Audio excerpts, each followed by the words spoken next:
Hello, everyone, and welcome to another episode of the Financial Advisors Want to Know podcast. This is Catherine Tindall. I'm a CPA here at Dominion. We're a firm that specializes in tax strategy work for advisor firms.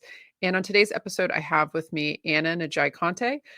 She's an MBA, a CFP, and she's the CEO of Poder Wealth Advisors. She helps women navigate financial decisions after divorce, inheritance, or business exits, and helps them create aligned lives where their wealth, legacy, and philanthropic plans are rooted into their values. You have a strong background in, your own rich heritage being Puerto Rican and Gambian-American, and you're committed to building a firm where excellent values-aligned financial advice is the norm, which is not always the norm. Yeah. Not the exception. And she spent her childhood watching the strong women in her life, strong women around her life, their lives dictated by bank balances and fears around money and, mindset issues. And so she's on a mission to rewrite the money stories of women of color.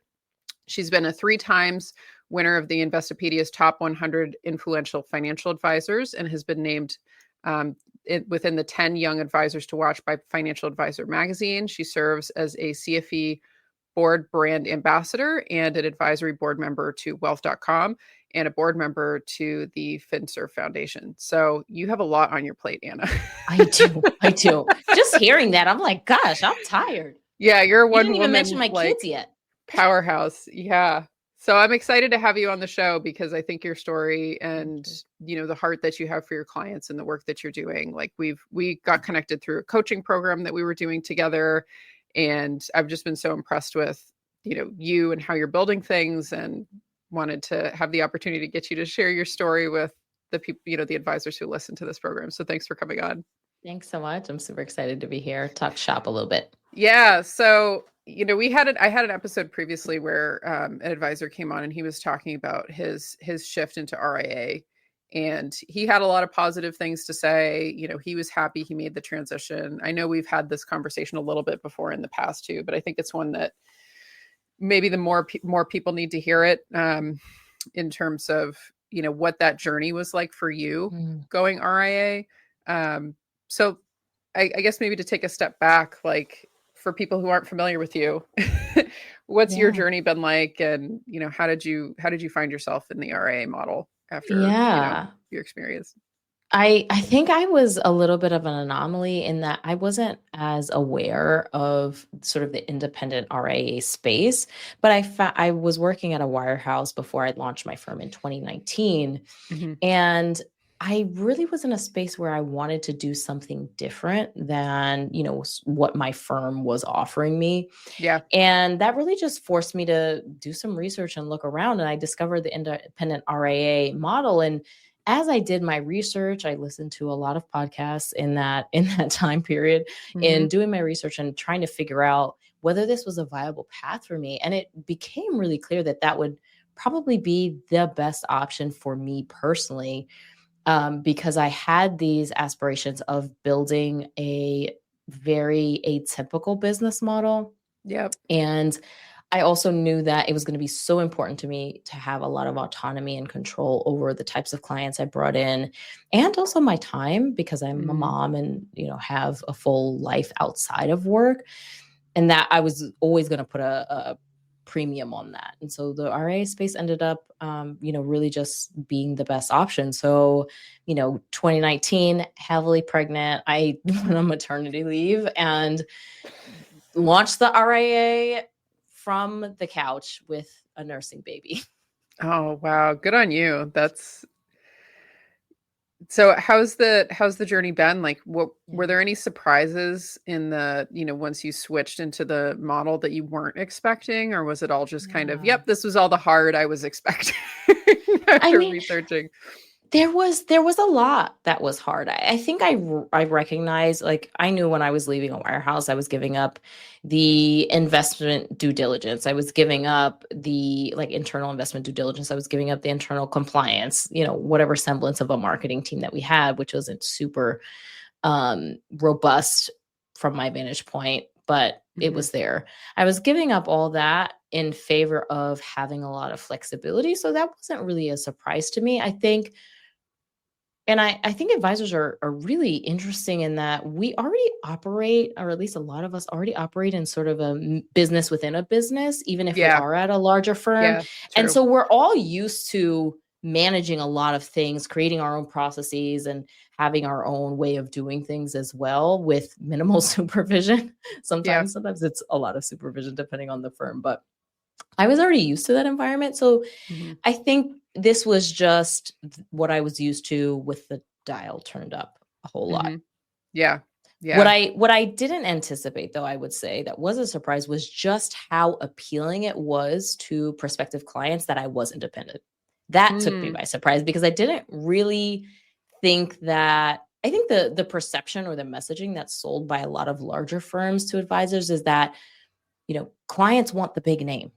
They want Yeah. the big established name. They want the big established firm. And I think that may be true for some people. It's not, we're not going to paint everybody with broad brushstrokes, but there were a lot that really wanted someone independent. And so they were very excited to find me and see that I didn't have a larger organization above me.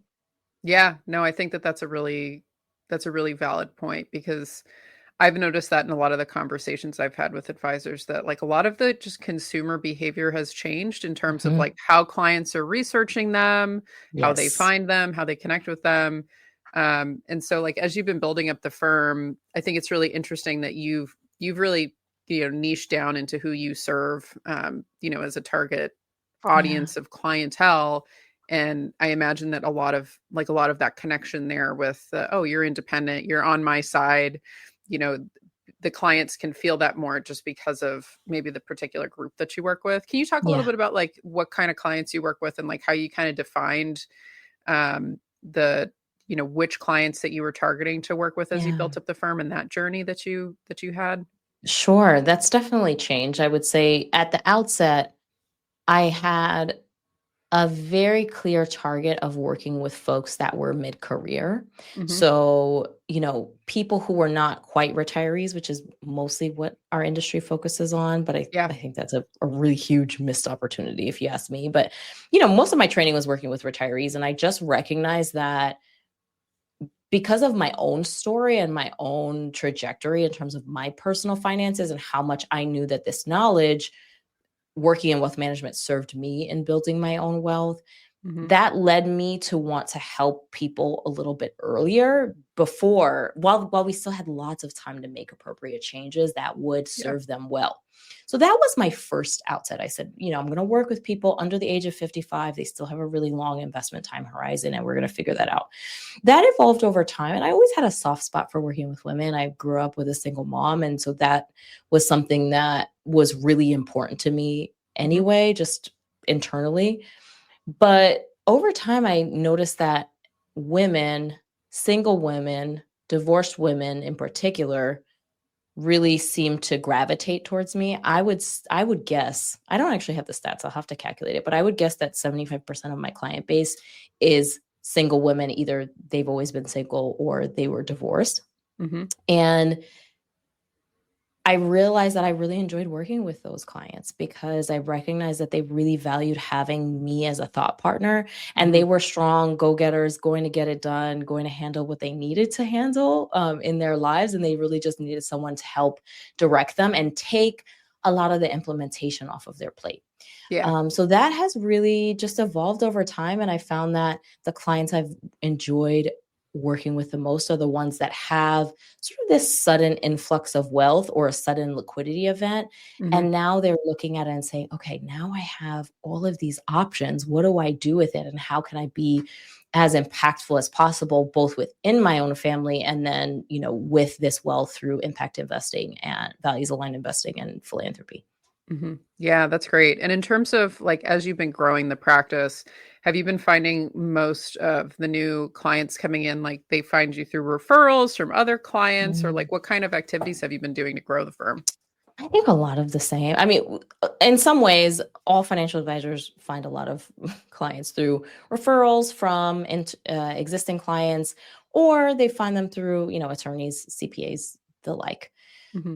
That's been a strong referral source for me for sure. But I have always really leveraged social media. So when I built my firm, I didn't share this earlier, but when I went into creating the vision for the firm, I wanted it to be virtual from the outset, mostly because I was going to have a young baby. I had a 2-year-old at home, and I knew that I needed a lot of flexibility. Yes, I was going to have childcare and I was going to have that. But if a kid was sick, I needed to know that, yes, I could still get my work done. I didn't have to, worry about having to go in person to meet clients and the like. And I wanted clients who would be comfortable with that. Yeah. Then the pandemic, and so I knew that I had to have a strong online presence to continue to attract those clients because they might not necessarily be in my local area.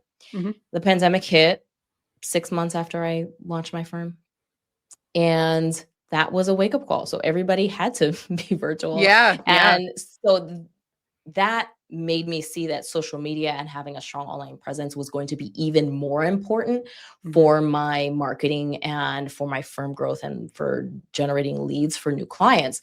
And so that has always been really strong for me. And I find that I probably find half of my clients through referrals and the other half through some sort of online presence.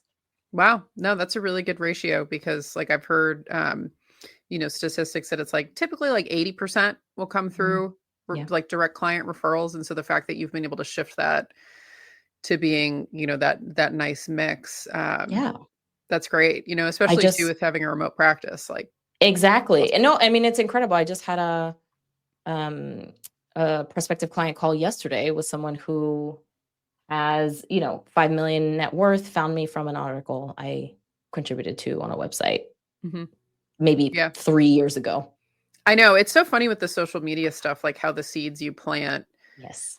At first you're like, oh, this is only getting, 100 views or 200 views or, a couple likes here and there. But then all of a sudden it's like, oh yeah, this conversation that I had 2 years ago is now materializing into an engagement, or this article that I wrote, or this podcast that I did, or whatever it is.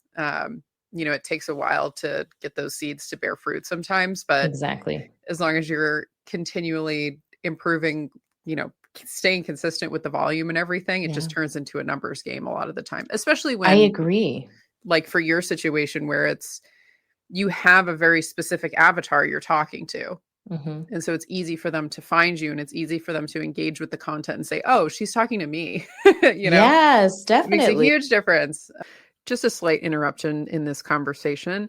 I wanted to bring to your attention 2 things that are important for you to know. So we're always at the mercy of social media algorithms. So if you can subscribe to the show, that would mean a lot to me. Even more to me if you can leave a rating and let me know what you think about it. But we have a new newsletter that's coming out. It's going to be very active in 2025. That is specifically around tax issues that I'm seeing advisors face in their own practices, changes in legislations, and the pieces that I think are critically important for you to stay ahead of as an advisor with the new administration. So nearby, wherever you're interacting with this, will be the link of how to sign up for our newsletter. Also nearby will be the link to my LinkedIn, which is the best way to get in touch with me, learn more about what we're doing for advisors in the tax strategy and compliance work that we do, and also to get access to the various tools and interviews and things that I do, specifically designed to help you improve your practice, improve your own tax situation, etc. So let's get back to the episode, and thanks for tuning in. It does. And Catherine, to add on to that, I also think that, it used to be, and I know that a lot of advisors still operate very hyper local. And that's, I think, a very valid business model if that works for you. Yep. But I also know that, part of what I think escapes some advisors is by being very local, you have a lot of social proof. You may have some, contacts that the client knows that sort of know you second, third hand and can vouch for you. And so that, because I don't operate in that way, I have to have a way for folks to feel confident that I know what I'm talking about, that I'm good at what I do. And if we're talking about a lead that comes to me that's not from my clients or someone who has worked with me in the past, a close referral, then they're going to look at my content. They're going to search my name and look at my content, look at my social media accounts and see, what is this person about? The same prospect I mentioned yesterday started talking to me about working out because he knew that I that I'm very big on fitness, and that's something that's really important to me, and because I post about it. And so he had a sense, I think, of my personality already and felt very comfortable that way too.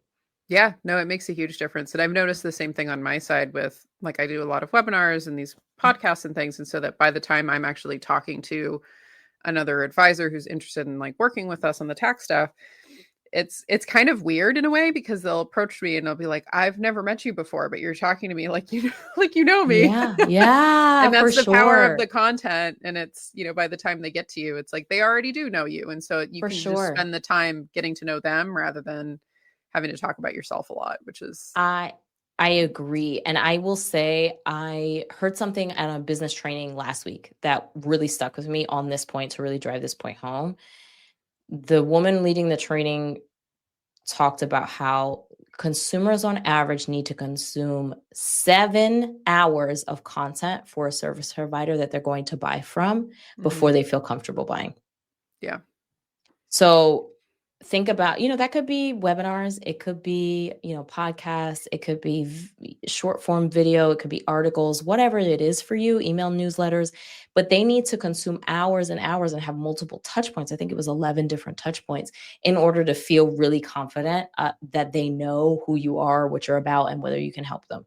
And Yeah. so I think even if you are operating in a hyper local market, I also would strongly recommend everyone to have a solid online presence. Yeah, absolutely. And we've done a number of, you know, for people who are interested in that, we've done a number of episodes from different marketing experts talking about like how you can go about really planning that. But a lot of it comes down to that kind of initial piece of, well, who's the audience that you serve, and really defining down like For sure. who's your ideal client profile and how do you help them and what's the pain that you solve for, and those kinds of questions. I think one question I have for you, we're going to be seeing like a lot of change over the next year, couple of years. I'm seeing a lot of people jump and go RIA. Like we even have, for anybody listening who's interested in that, we have an administrative checklist that we use with our clients that I give out to people if they want it, of just like all the silly things that you got to do, all the little hoops you got to jump through in order to make that transition. But in terms of like your experience in the industry, what are some shifts and things that you've been seeing in terms of like the way business models have been changing for advisor firms? I think a big one is building a future-proof firm and what's going on with AI. Like what have you been seeing, and what do you kind of see on the horizon, for yourself and for the industry? I think that the consumer is just so much more savvy. So investors are so much more savvy. And before, we could get away with basics and have that be sort of the extent of our service model. And now a lot of the things that people even considered going above and beyond before is really table stakes in my mind. And especially when we think about the generational changes that are happening and this great wealth transfer that's happening from, boomers and silent generation to Gen X and millennials and maybe even Gen Z, like that transition that's happening, those younger generations are so much more demanding in terms of the caliber of service, the ease of doing business, the suite of services that advisors are offering. And if you are not keeping up with that, you're really being left behind. You're really like gonna go the way of the dinosaur, because those people are not going to stick around. I will even say for myself, now I think this has become exacerbated now that I've been running my own practice and have been an entrepreneur for several years at this point. But I will say that I have a very low tolerance for people with really inefficient systems, people with, poor like customer service, poor responsiveness, and poor user interface. And so that's been a huge focus for me, is making sure that not only is the service I'm offering clients, but is the client experience solid and positive and easy for the clients to access and manage. I also think that, leveraging tech as part of that is going to be really important. Because AI is coming and it is going to continue to take so many of the table stakes things off of our plate, the things that are not very impressive or don't require a lot of human thought. And that's going to require advisors to continue to lean into the things that do require us as humans to do, right? Having talking to a client and understanding their cultural values or their personal values and being able to help them make a decision about their finances or an investment or an inheritance or, gift that they're trying to make, whatever that is. Through that lens, I don't see AI being in a place anytime soon where it can replace that, right? Yeah. It can automatically scan through my client's spending to come up with an expense number for me to use in my financial planning projections. It can probably, it can scan. I have software now that will scan a whole estate document and come up with a flow chart of who's the guardian, who's the executor, who's the power of attorney, so on and so forth. How do the assets flow to the beneficiaries? It can do all of that. But what it can do is do that and have a conversation with my client about like, this is the right decision for you long term because of X, Y, and Z priority that you have. Yeah, absolutely. So in terms of things that you've found having kind of a good return on investment for things you've put into your firm or self-development things you've done for yourself, what are some pieces that, looking at yourself kind of at the beginning of your practice or, even now, like when you talk to other advisors of I just wish they knew about this, or, I just wish everyone did that. Are there any pieces that you feel strongly about, like within your own firm or your own self-development that you think people should hear? There are so many. I think that there's so many, but going into myself, I've always been a big proponent of coaching. And I think that has made me a much better human across the board, which the more kind of emotional intelligence, emotional awareness that we have as individuals, the better advisors we're going to be because we can read cues, we can empathize with clients and really understand what's going on for them and coach them accordingly about what they should and should not do. I think the other thing, though, that I've always done that has served me well and continues to serve me well is I don't spend my time looking at what other advisors are doing because I think most advisors are like they're still living in the 90s or early 2000s in terms of their business model, how they operate, their tech interface, so on and so forth. And so I'm always, looking around to other industries to see what are other industries doing and how can I take that into my business model. So I'll give you an example. I have a graphic designer. I just did a rebrand of my website, right? I just did a brand new website. And my graphic designer has a seamless interface for a proposal for tracking the project in one place, right? So I sign my contract, I execute payment there. She has a user interface that shows me how far I've gone, where I am on the project or in the scope of the project. It has pertinent files in there so that if I want to see, hey, what did we do at phase 1? And can I get that file, like look at that PDF that she put together for me? I can go through all of that together. Name a financial advisor practice that's that seamless. Yeah. Almost nothing. And that inspired me once I started working with her earlier this year to say, I want to build a client portal for my clients that has that seamlessness. So that's about to roll out to my clients later this month. Those are the kind of ideas that if you stay focused on our industry, you're not going to get those. Yeah. And once again, once that wealth transfer starts happening, it's already happening, but once it really kicks off, then you're going to be left behind and wondering why your clients' grandkids don't return your phone calls. Yeah, no, it's true. Cause it's like, I always say, you're not, especially like with consumer behavior now, it's like, you're not getting compared against your competition. You're getting compared against Apple and Amazon. And like, you're getting compared against the best because that's who they're used to interacting with. And they get frustrated when it's like, why are you asking me this question? It was on documentation I already sent you, or exactly. Why do I have to like have passwords and all this stuff for these things, or just whatever, like the little frustration points are within the processes that we have. Yeah. So it's a big, I think that's a great piece of advice is like, look at other businesses. I've been joking with my husband, like I've been wanting to go to Disneyland for a while, not to just like go to Disneyland and enjoy it, but to like, I just want to see like the just massive amount of supply chain management that goes on there. Right? Like go as like a business field trip. Exactly. It's like everything running like a well-oiled machine, and it makes it so easy for you to enjoy that experience. And that's what I aim for with my clients. I can't always get there because, there are regulatory hurdles and things that I can't necessarily integrate and have to be mindful of. But I'm getting as close as I can for right now. Yeah. Yeah. No, that's great. And that'll serve you well as you continue to grow. So for advisors who are interested in connecting with you and, uh, spying on you, what's the best place for them to get to know you better, Anna? Yeah, so you can follow me on LinkedIn. You can just search my name and find me there. I spend a lot of time there, usually ranting about our industry. So if you want some hot takes and some spicy points of view, then that's the place to find me. The other is Instagram, where I hang out a lot. That's where I get a lot of my leads for my business. And my username is just my whole name all put together. Nice. That's great. Well, I want to thank you for joining on the show. For the My pleasure. advisors listening, if you're thinking about going RA, I know I mentioned we have a checklist. Send me a DM on LinkedIn. Happy to send that over to you guys, but always interested as well to hear what you took away from the episode and the conversation. But I want to thank you again, Anna, for coming on. My Um, pleasure. and this was another episode of the Financial Advisors Want to Know podcast.